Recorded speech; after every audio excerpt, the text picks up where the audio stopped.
Dengan bersama yang pakai tudung ni, siapa namanya baru ni? Ha? Nak bagi pentas. Aida Khalida. Bukan.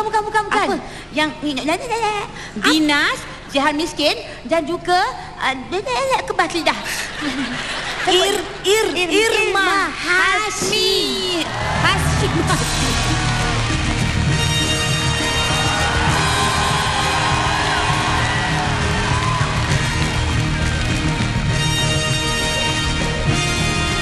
Apa khabar semua di Arena Stars malam ni?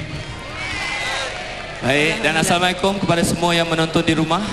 Malam ni nama saya Benji Cik Z. Benjo, anak Bende. Oh, panjang. Panjang kan? Cik Z. Saya Fifi. Cop. Dania mana? Tidur lagi ke?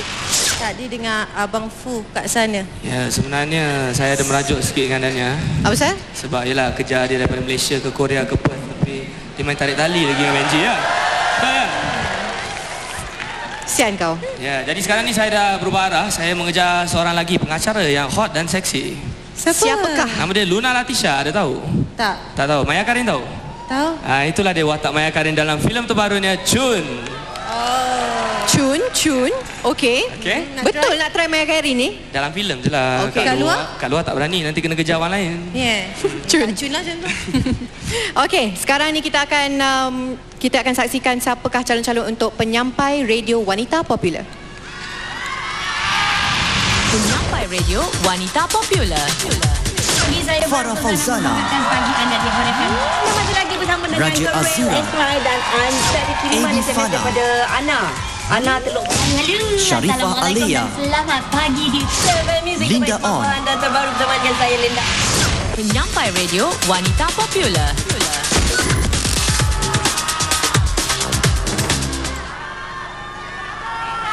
Dan pemenangnya adalah Sama-sama Farah Fauzana.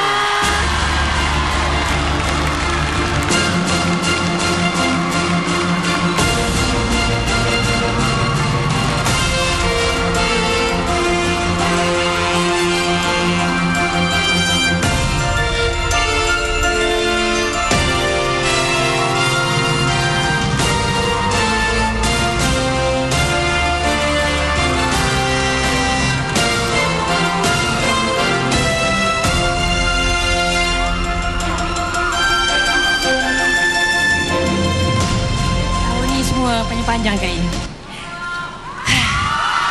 Okey, alhamdulillah. Syukur, terima kasih Berita Harian, terima kasih Media Prima, terima kasih Hot FM, My Family in Hot FM, terima kasih kepada semua peminat-peminat saya. Saya nak kongsikan kepada anda semua, seseorang pernah cakap dengan saya, kita jangan sesekali cari populariti itu, biar popular yang cari kita. Thank you, Kak.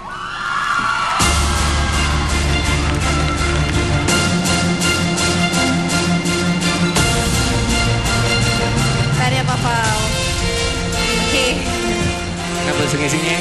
Sebab tadi dia pas saya benda ni, dia kata pilihlah satu.